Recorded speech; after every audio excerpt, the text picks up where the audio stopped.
Welcome. r/SupernovaRevenge. Never mess with your it guy, especially in the middle of the Iraqi desert. In 2003 I was the Director of Information Technology and Communications on a project tasked with securing Saddam's major weapons storage sites throughout Iraq, performing a comprehensive inventory of said weapons, and then destroying what we'd found. I was based at one of the largest weapons storage sites in the country, so our mission there was monumental. Blowing up 100 tons of weapons 6 days a week, Scud missiles, anti-aircraft missiles, anti-shipping missiles, all varieties of rockets, grenades, and mines heavy to light, was going to take years. In order to accomplish this, we had to first build base defenses and secure an area the size of a small county. Once that was complete, we built a major support base in the middle of the Iraqi desert from scratch and all the infrastructure to support it. We are talking housing, cafeteria with full commercial kitchen, office buildings, electrical, water, and sewage systems, toilet/shower trailers, recreational facilities, an 8-bay full-service vehicle shop/motor pool, and most importantly IT and communication systems, radio, network infrastructure, servers, VoIP phones, all connected to the outside world via satellite uplink. Story. All of these facilities house bomb/explosive technicians, engineers, base support personnel, and as we had to provide our own security, private military contractors, PMC. If you're not sure what PMCs are, think Black Ops/mercenaries, or look them up, and you'll get the picture. Our PMCs were a mix of ex-US Special Forces, Army, Green Berets, Delta Force, Air Force Parachute, SEALs, British SAS, French Foreign Legion, and ex-South African/Rhodesian Special Forces, Recce's, Selous Scouts. All of them were now mercenaries, and in reality, so were the rest of us to some degree. Most of the PMCs were damn good men, but when you assemble a motley crew of individuals from such disparate backgrounds, you're bound to have a couple of bad apples in the bunch. This story is about one of those bad apples, and for the purposes of this story we'll call this bad apple Roid Rage, RR.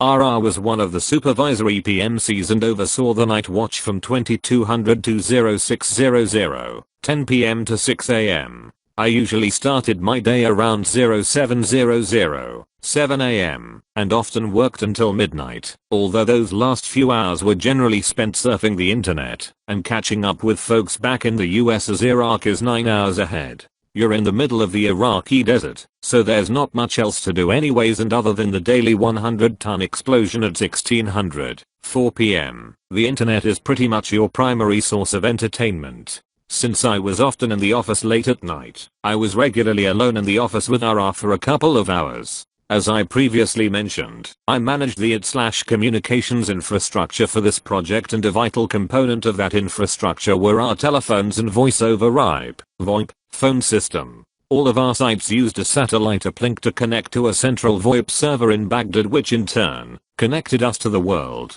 You could pick up any phone and dial a 5-digit extension to connect to any of our sites throughout Iraq, or call any international number in the world. It was a pretty sweet setup, but it was also ripe for abuse.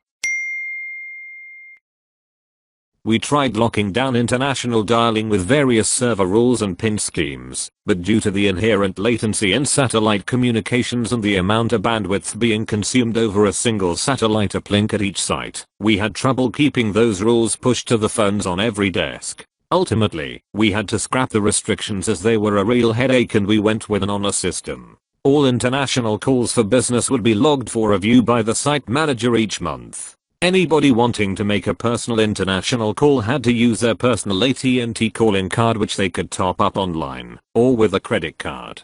After spending a few nights alone in the office with RR, I noticed a trend. RR would start his shift, check in with his men at their various positions/patrols on base, and then pick up the phone and talk in hushed tones for hours. It was a fairly large building, and our desks were on opposite sides of the office, so I couldn't ever really make out what he was saying, but I could hear this constant murmur of him speaking to someone on the other end of the phone. It wasn't my business, however, so I largely ignored him.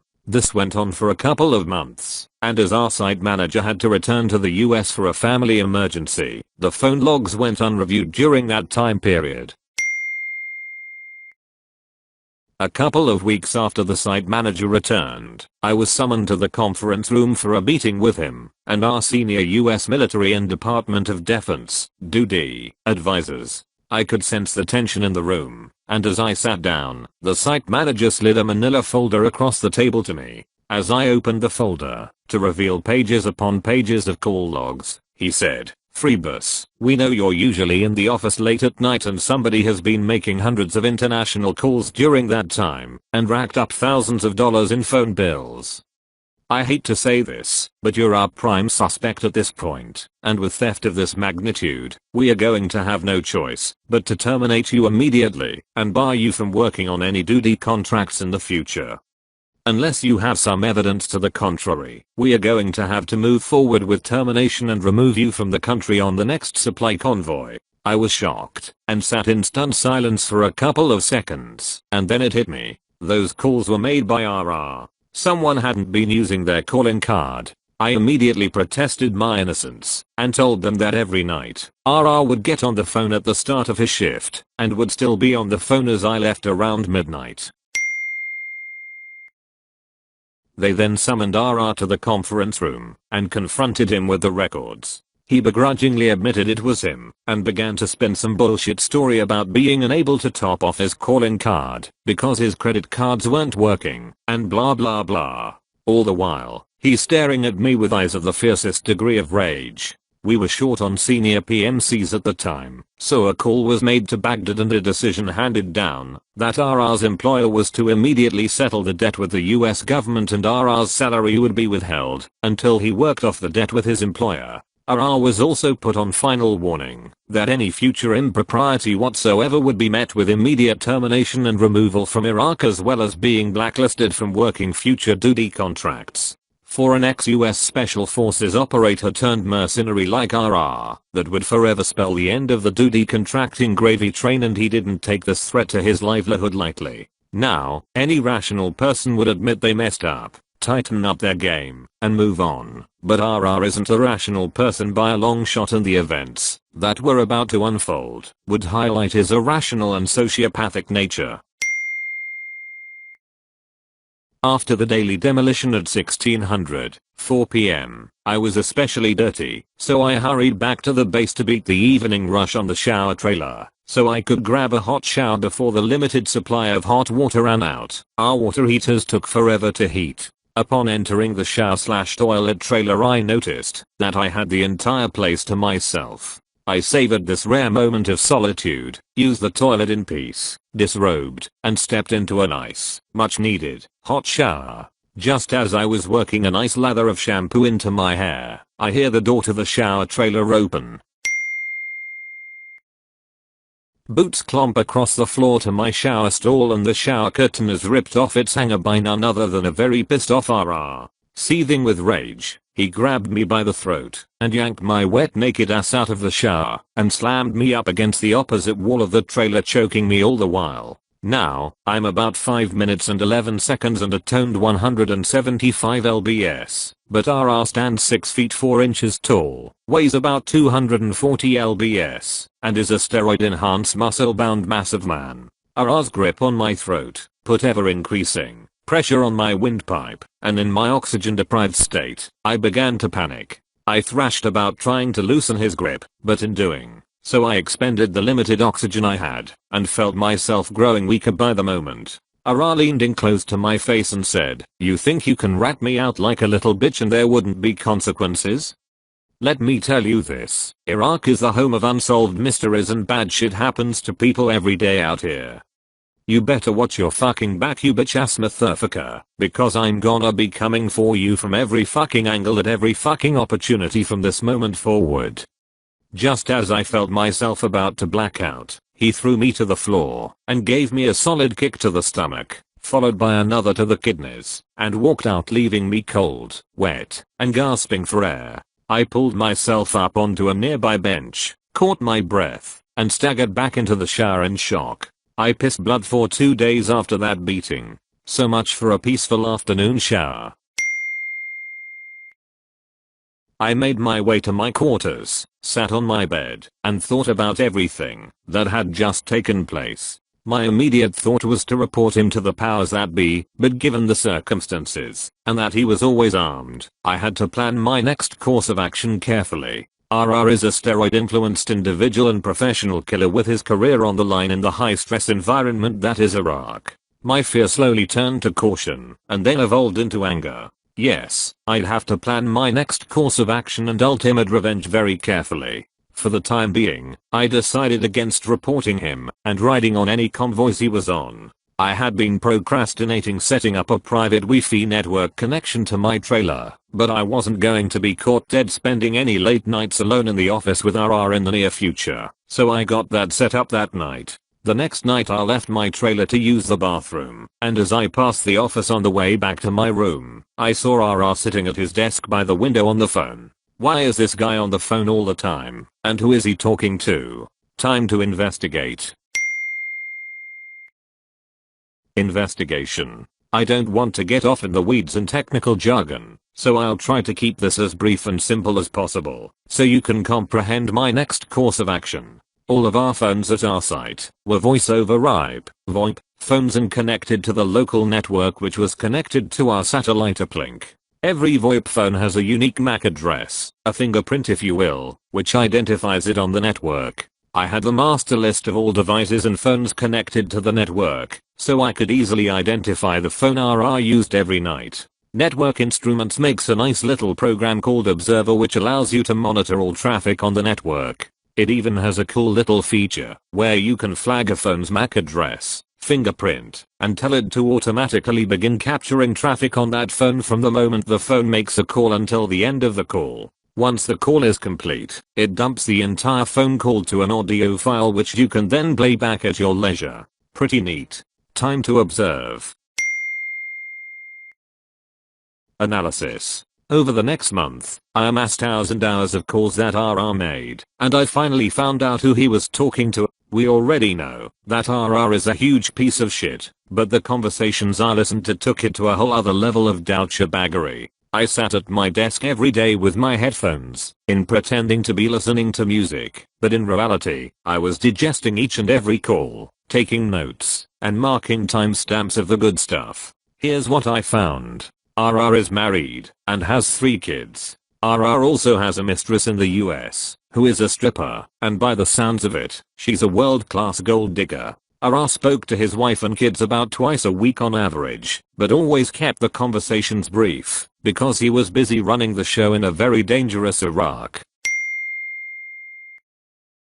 As soon as RR would hang up with his family, he'd immediately call his stripper mistress. Let's call her SM. RR made it a point to call and talk to SM for hours every night. However, a douchebag has to have priorities, right? Most of the conversations were pretty nasty phone sex, but others were sprinkled with bits of gold like, hey, the next time I'm fucking you in your ass, I'm going to insist on an enema. That last time in Amsterdam I got a nasty UT and frankly, I'm tired of getting shit on my dick all the time. Yeah, of course I fucking hate my wife. She's a dumb bitch, and I regret marrying her in the first place. The reason my kids are so fucking stupid is because of her shit genes. Yes, baby, I promise as soon as I get home, I'm going to divorce her and marry you. Promise. Another memorable conversation involved RR calling his wife and telling her that he'd have to cut his next vacation leave to the US short because he was so critical to the operations in Iraq, they wouldn't be able to run the place without him. This conversation was followed by an immediate call to SM telling her, yeah, the old lady bought the story hook, line and sinker.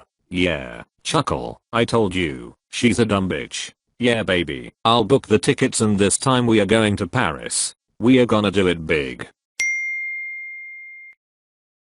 While these conversations were certainly deplorable, other conversations with SM were more dangerous in nature and severe violations of operational security. Given RR's foul nature, I can kinda understand why he felt it necessary to brag about operations, but man, you're talking to a stripper in the US, who has no idea about any of this Iraq shit anyways. Make shit up if you must, but don't actually discuss the specifics of our operations and movements to inflate your pathetic ego. Some of these calls went like this. Yeah, I'm the convoy commander tomorrow. Yep, large and in charge. I'm running a 20-vehicle convoy of flatbed trucks loaded with Bagasse Scud missiles from Karbala to Amara tomorrow morning at 0900 9 am, and all 40 of the guys on the convoy report to me.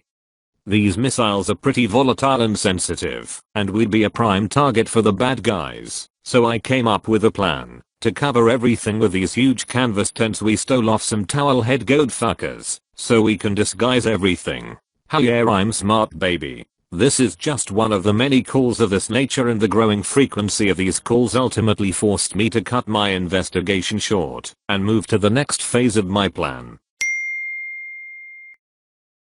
Phase 1 Action. I started studying RR's movements and which convoys he was on and where they were going. If I was going to pull this off, I had to be pretty spot on with my timing. I edited all the calls down to the good stuff and burned 2 CDs for 2 different audiences. RR ran a weekly supply convoy to Baghdad, and one of these CDs needed to be shipped to the US within a week's time. The only way to make that happen was to drop off one of them to DHL at Baghdad International Airport. They always stopped by there on their way back to our site to pick up beer and booze at the duty free, which was the only thing open in the airport terminal at that time, so I packaged one CD up and asked a buddy on the convoy to drop it off at DHL for me and told him I'd pay him back when he returned. Once the convoy returned to our base, my buddy handed me the receipt and tracking information. Done. Phase 1 is complete. Now it's time for Phase 2. Phase 2 Action.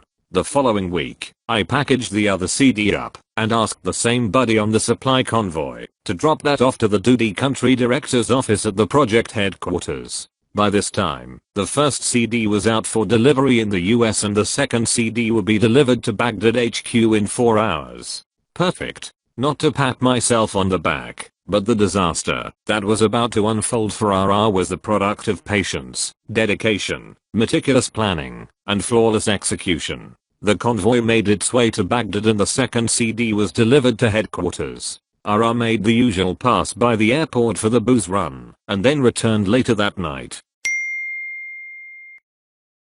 Reaction. The following morning the entire base awoke to an unusual sound. That unmistakable sound of the whirring of helicopter blades. The only time we'd ever had a chopper land was for a medevac, medical evacuation, which was for one of our local Iraqi ammo handlers who thought an empty weapons bunker would be a good place to jerk off on his lunch break. That didn't go over so well, and he ended up getting bitten by a VIP in his groin area.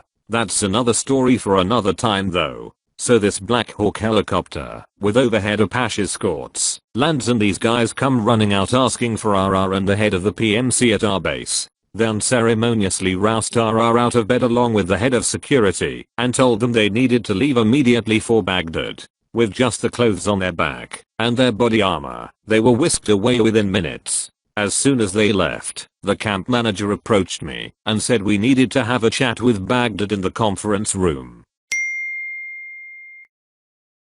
We made our way to the conference room and got on a call with our local duty advisors and the duty country director in Baghdad. He had listened to the CD and wanted to commend me for blowing the whistle on RR. He also scolded me a bit for not blowing the whistle sooner on the first violation of Operation Security I had heard. But when I told him the entire story and the brutal assault I endured at the hands of RR in the bathroom, he softened his tone a bit. He concluded the call with assurances that RR would be dealt with swiftly and thanked me for my vigilance. Fallout. What follows was relayed to me by the head of security who traveled with RR on the helicopter to Baghdad. Upon arrival at the helipad at headquarters, a US Army security detail led the 2 individuals into the duty country director's office and RR was confronted with the evidence. The director sat there with the senior advisors present and played the entire CD in front of RR and his superior. It was a heated one-sided conversation and RR got ripped up one side and down the other. He was ordered to leave the country immediately and would be taken under escort to the US Air Force PAX terminal at Baghdad International Airport upon conclusion of the meeting. He was also notified that he would no longer be eligible to work duty contracts in the future. The head of the PMC was also excoriated for allowing this behavior to happen on his watch, and notified that their security company would now be under investigation for any other possible violations. If the investigation unearthed additional violations, they'd be found in breach of contract, which would be terminated upon transition to a new PMC company. That company lasted another 7 months in Iraq. PS. RR, if you're reading this, I hope you're enjoying employing your talents for pennies guarding blood diamond mines for warlords in Africa, or whatever hellhole you're stuck in these days. TL. Doctor, some knuckle dragging, roid raging, meathead Merc abused our phone system in Iraq, and ran up thousands in phone bills. When I was questioned under suspicion, I told the powers that be that it wasn't me, but was in fact Dumberstoucherbag. Meathead Merc assaulted me in the shower, choked me out, and thus began the journey of sweet revenge. Got dirt on him, and sent it to his wife, and sent the other dirt to Baghdad HQ, who immediately fired and ejected him from Iraq, as well as blacklisted him from ever working a duty contract again. Thank you for watching. If you enjoyed the video, hit like. If you would like to see more, feel free to subscribe.